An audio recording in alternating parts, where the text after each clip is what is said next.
Oh my goodness! I'm at Harvard! Wow! To President Faust, my fellow honorands, Carl, that was so beautiful, thank you so much. And James Rothenberg, Stephanie Wilson, Harvard faculty, with a special bow to my friend, Dr. Henry Louis Gates. All of you alumni, with a special bow to the class of '88 and your $115 million.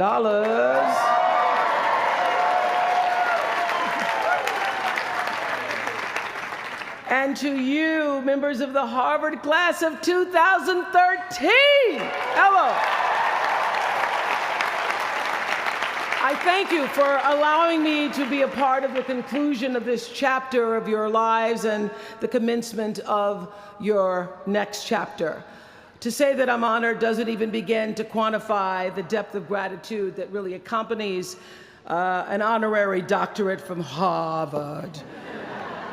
Not too many little girls from rural Mississippi have made it all the way here to Cambridge, and I can tell you that I consider today, as I sat on the stage this morning, getting teary for you all and then teary for myself, I consider today a defining milestone in a very long and a blessed journey. My one hope today is that I can be a source of some inspiration. I'm going to address my remarks to anybody who's ever felt inferior or felt disadvantaged, felt screwed by life. This is a speech for the quad.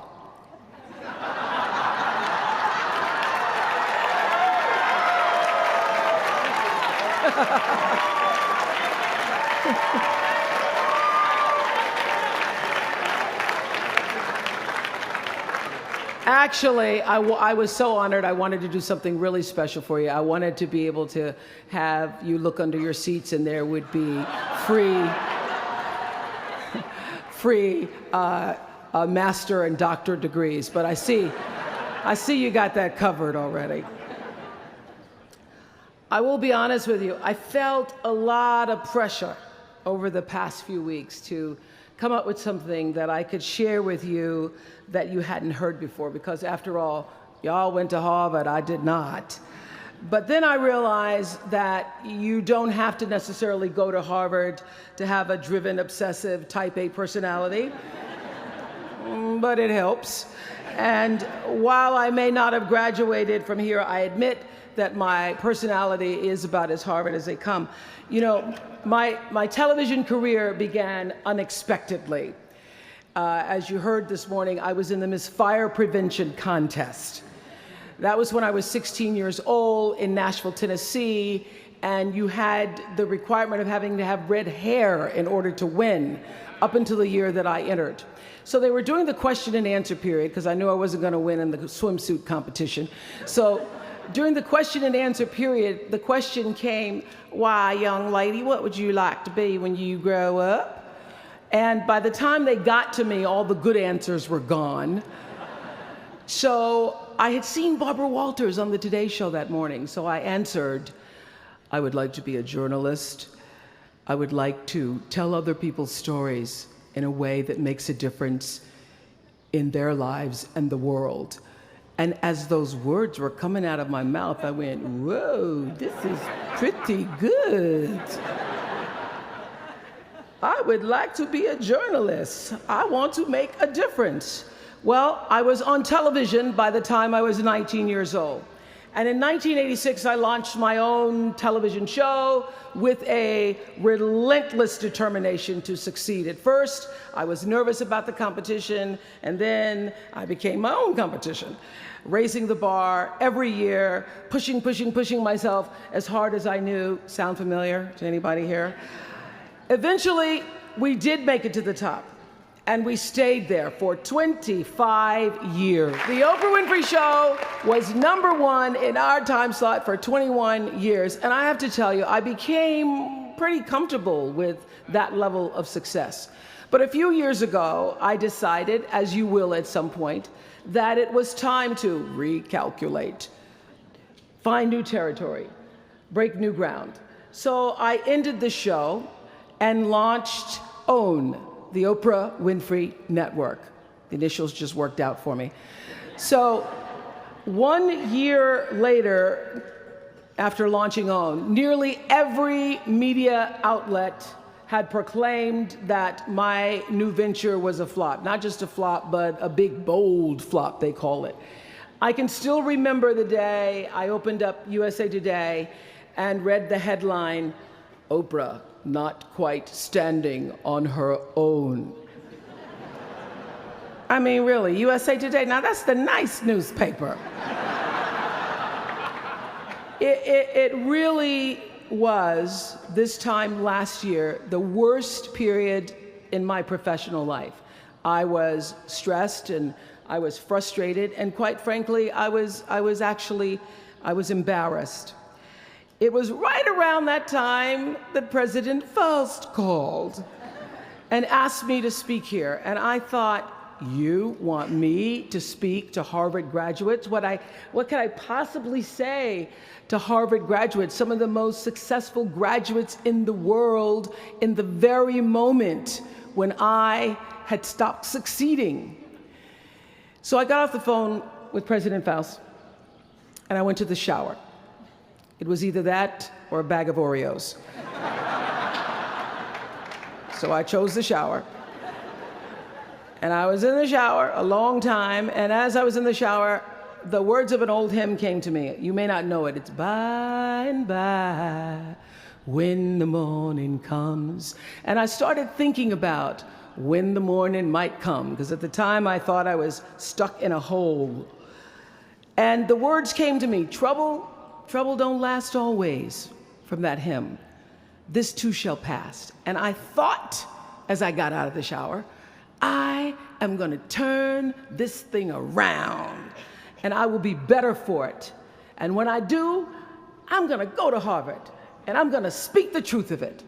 So I'm here today to tell you, I have turned that network around.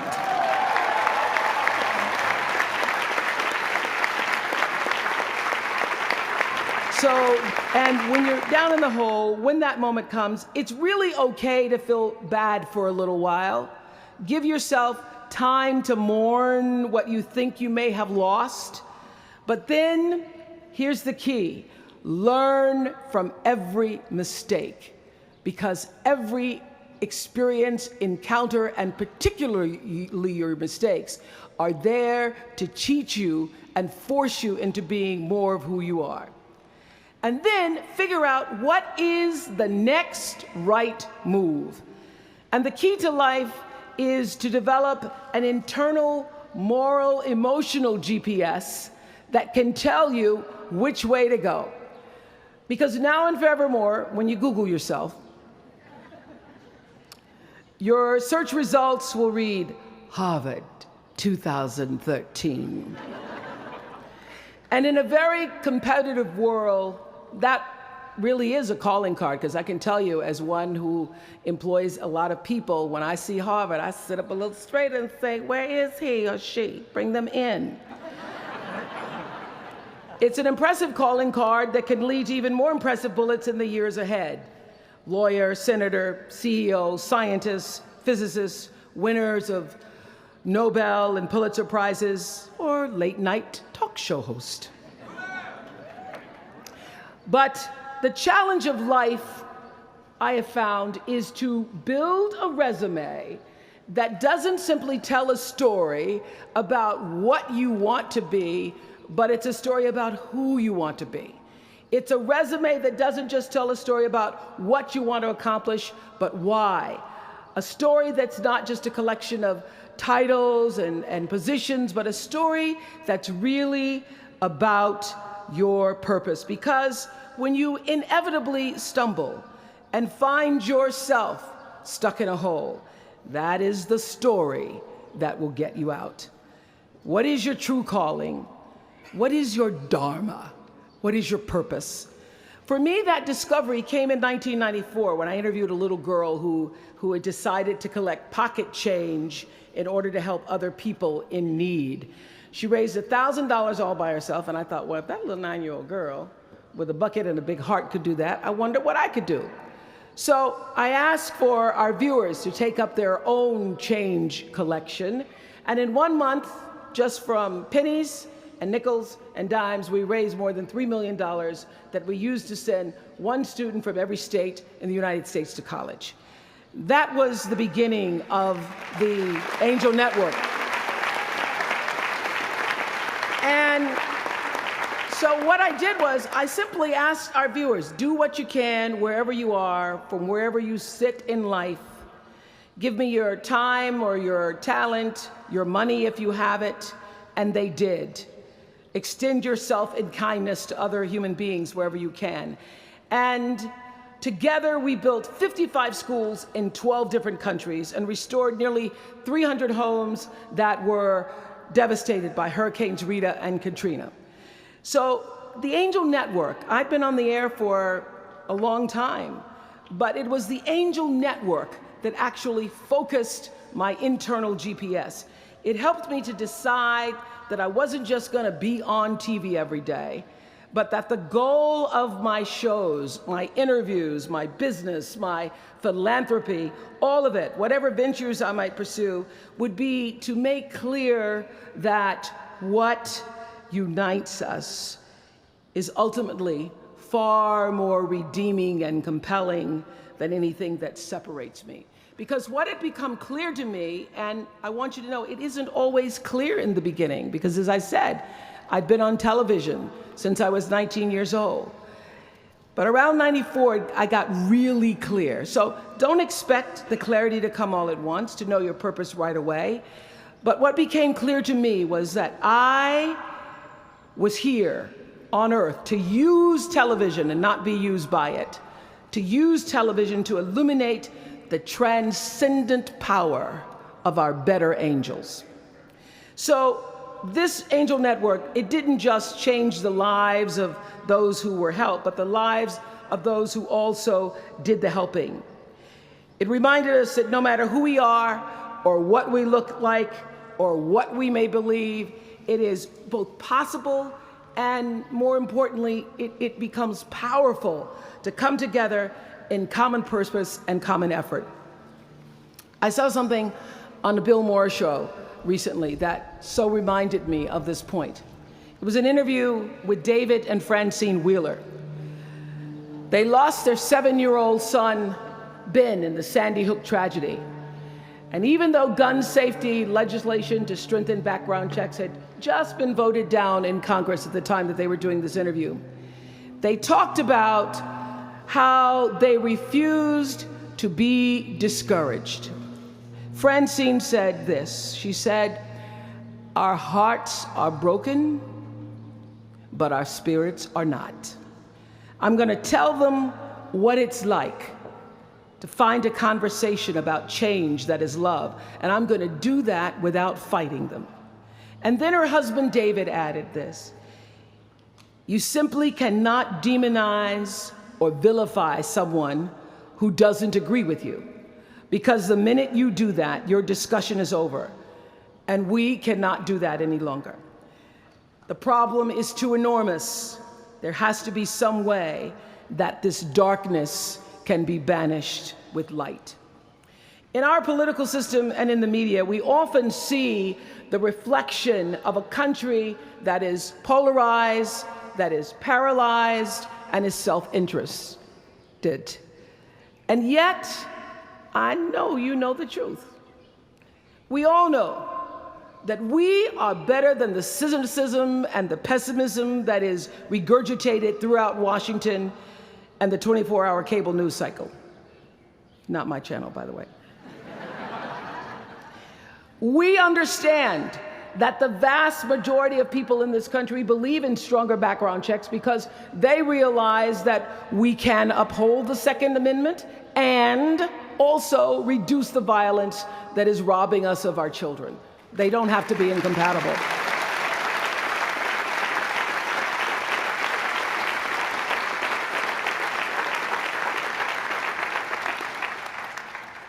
And we understand that most Americans believe in a clear path to citizenship for the 12 million undocumented immigrants who reside in this country, because it's possible to both enforce our laws and at the same time embrace the words on the Statue of Liberty that have welcomed generations of huddled masses to our shores. We can do both.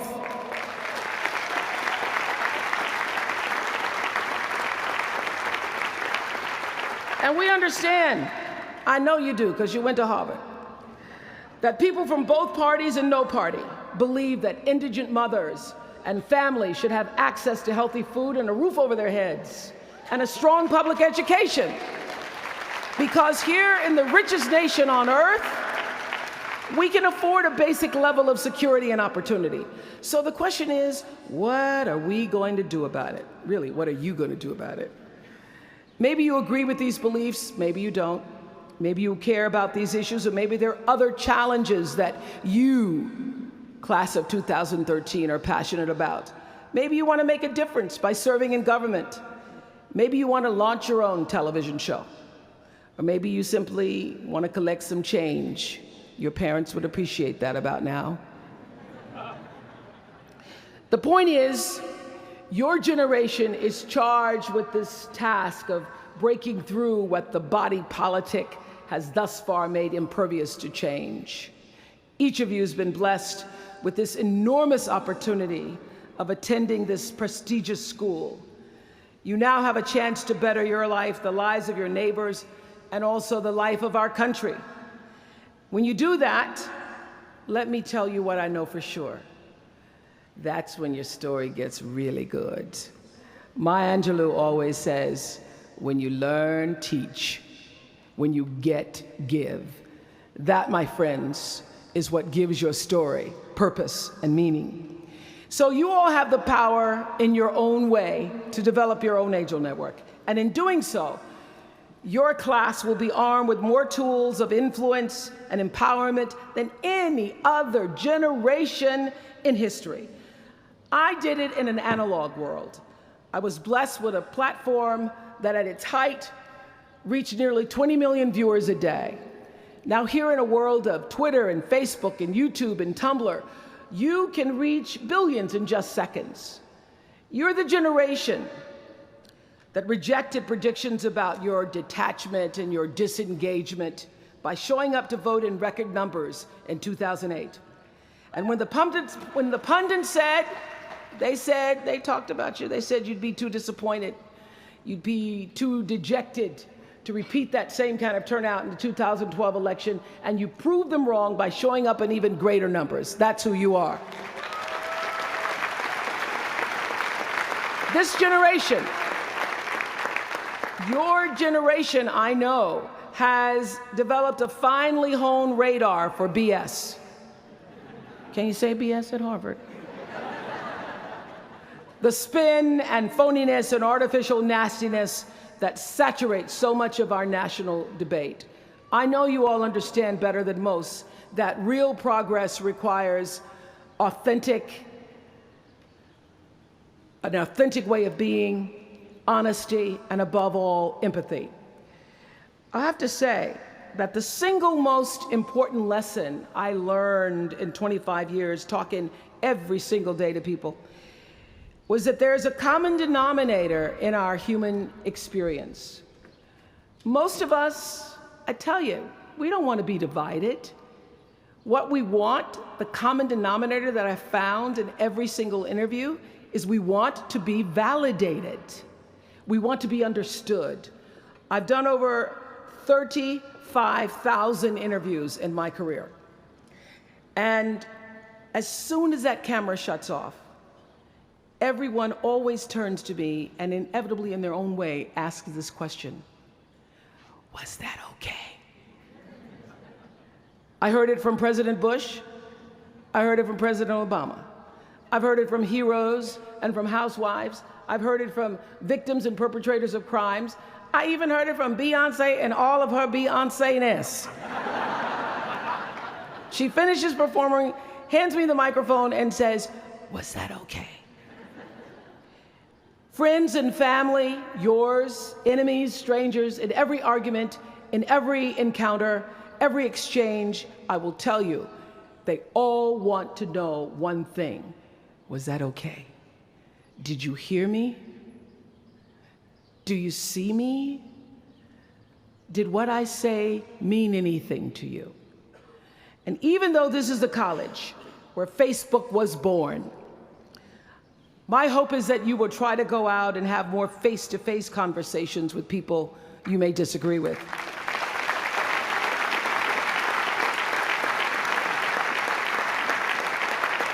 That you'll have the courage to look them in the eye and hear their point of view, and help make sure that the speed and distance and anonymity of our world doesn't cause us to lose our ability to stand in somebody else's shoes and recognize all that we share as a people. This is imperative for you as an individual and for our success as a nation.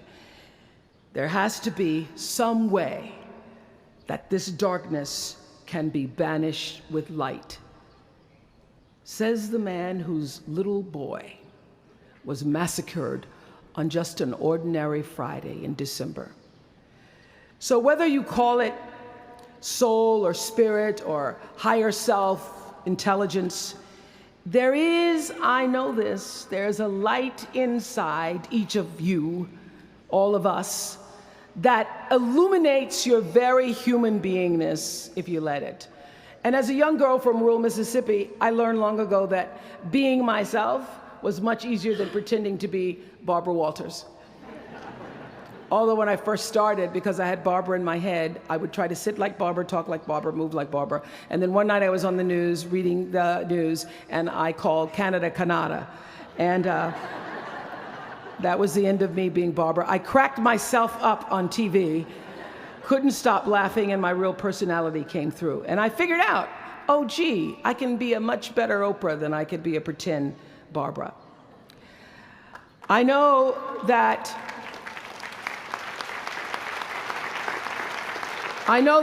you all might have a little anxiety now and hesitation about leaving the comfort of college and putting those Harvard credentials to the test. But no matter what challenges or setbacks or disappointments you may encounter along the way, you will find true success and happiness if you have only one goal. There really is only one, and that is this: to fulfill the highest, most truthful expression of yourself as a human being.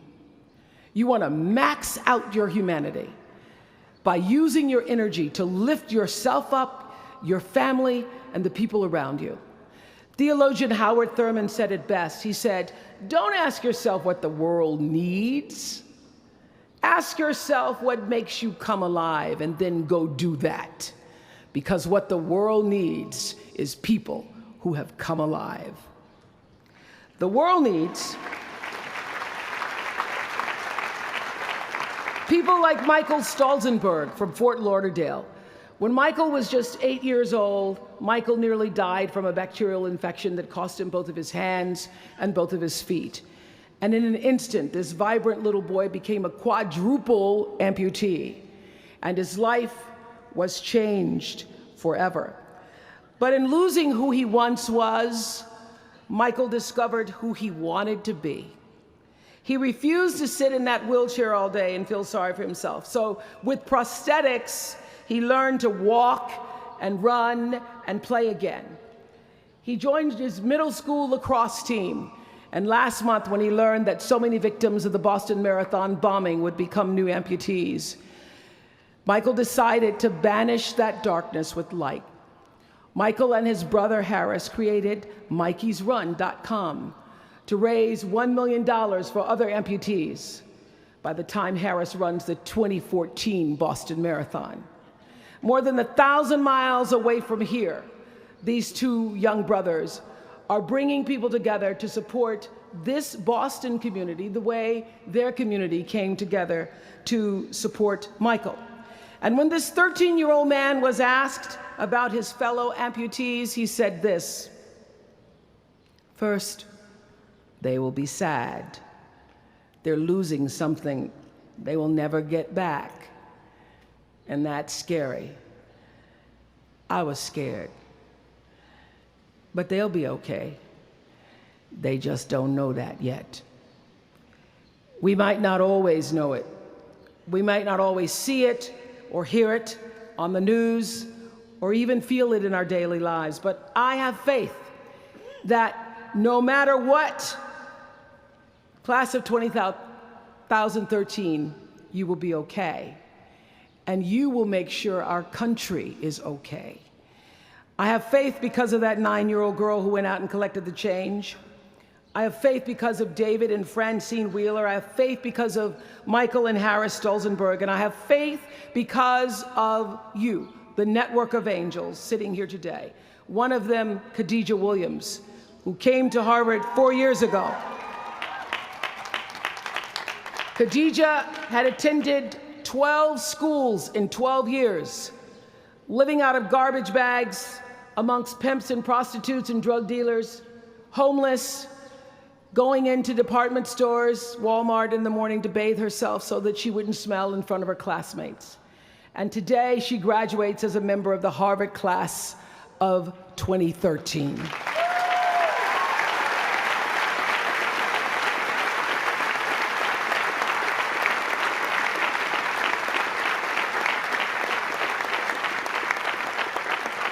From time to time, you may stumble, fall. You will for sure count on this. No doubt.